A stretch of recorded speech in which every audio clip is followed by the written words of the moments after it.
निर्यापकाचार्य मुनिपुंगव 108 सुधा सागर जी महाराज के पावन चरणों में त्रिकाल बार नमोस्तु भगवन, नमोस्तु भगवन, नमोस्तु भगवन। वर्णी जी महाराज और दोनों छुल्लक जी महाराज के चरणों में इच्छामी इच्छामी इच्छामी। सभी भैया जी बहनों को जय जैन। जमी पर घर बनाया है मगर जन्नत में रहते हैं। जमी पर घर बनाया है मगर जन्नत में रहते हैं। और ये हमारा अहोभाग्य है, हम पूज्य महाराज श्री के चरणों में रहते हैं, पूज्य महाराज श्री के चरणों में रहते हैं।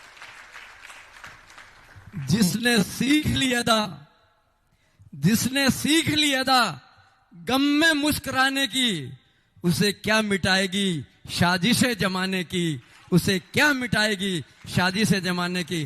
पूज्य महाराज श्री आपका आशीर्वाद और चांदखेड़ी वाले बड़े बाबा तुवन जी बड़े बाबा का ऐसा आशीर्वाद रहा कि जिससे सारे हिंदुस्तान के लोग कह रहे हैं बड़ा ऐसा हुआ ऐसा हुआ। पर महाराज जी मुझे तो इतना आनंद आया कि कुछ मतलब वो मेरे पास शब्द नहीं महाराज जी कि मैं कैसे उस चीज को, क्योंकि महाराज जी आपके आशीर्वाद से शुरू से लेकर मेरी बेल हुई तब तक मुझे कोई प्रतिकूलता महसूस ही नहीं हुई। महाराज जी ये आपका आशीर्वाद है महाराज जी।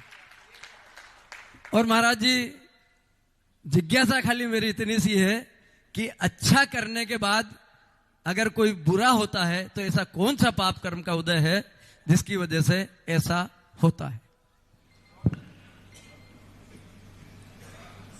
गम में जिन्होंने मुस्कुराना सीख लिया है, दुनिया की साजिशें उसका क्या बिगाड़ लेंगी।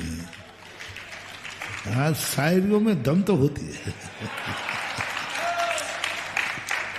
अब कितना था, वो कितनी बड़ी बात है। गम में जिन्होंने यानी प्रतिकूल परिस्थितियों में जो मुस्कुराते रहे हैं या मुस्कुराना सीख ले, उनकी दुनिया की साज से क्या बिगाड़ो, कुछ नहीं बिगाड़ सकती।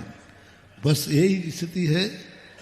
और शरीर की परेशानियां नहीं होती हैं, मानसिक परेशानी नहीं हो तो जेल में भी आनंद आता है कि बहुत अच्छा हुआ।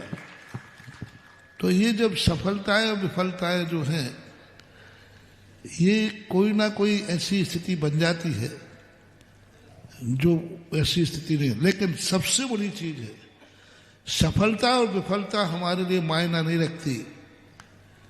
हमने एक कदम आगे उठाया तो सही, ये मायने रखता है।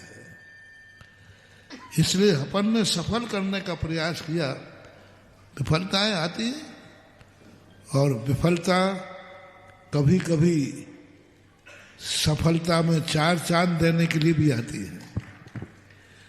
कभी कभी विफलताएं आती हैं शायद सफलता में और ताकत देती है।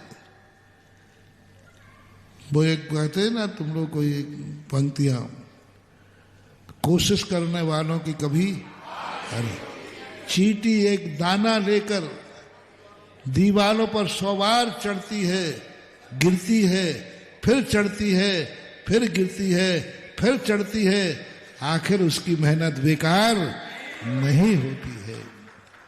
कभी कभी गिरना भी, असफलता भी हमें सफलता पाने के लिए बहुत बड़ी हो सकता है। वो सफलता एक ऐसी सफलता देने में के लिए आई हो कि शायद वैसा हम पहले न कर पाए।